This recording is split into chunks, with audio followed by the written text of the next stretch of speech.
भारतीय जर्नल का कोई जवाब इन्हां विचों कोई दे सकदा जिन्हां नूं कोलो वल्ला पढ़नी नहीं आती ते जेड़े कहंदे ने भगवान ते रब एक ही है। ये कहंदा सी ना तुहाडा लीडर कि जनाब आरजी जी लकीर है, साड़ी सकाफत भी एक है, साड़ी बोली भी एक है, साड़ी फलानी शह भी एक है ते भगवान ते रब एक ही है। ये कहंदा सी ना इन्हें करना है, इन्हें इंडिया नूं जवाब देना है।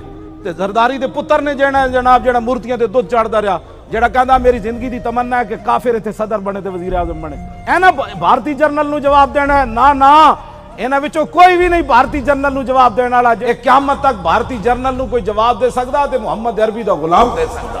भारतीय जर्नल भी ना जवाब देने जेड़े कद अपने हथियारों का ना ही नहीं लिया, ये मौली खादिम दे सकदा।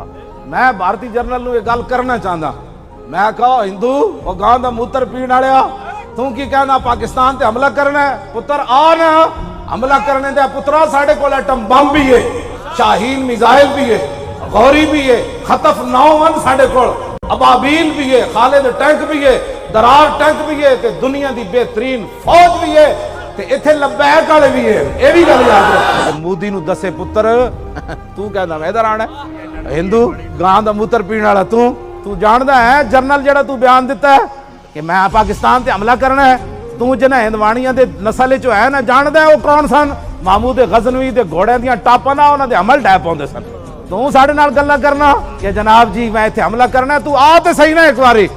ये असीं कहांगे फौज नूं थोड़ा जिहा सानूं लब्बैक वालिआं नूं अगे जाण दिओ। मैं एक बारी मैनूं इत्थे सामने जाण देण बार्डर ते, मैं लब्बैक दा उत्थे मुंडिआं नूं जाके नारा लांदा, जे सारे हिंदू नसे ना ते गल कर देण।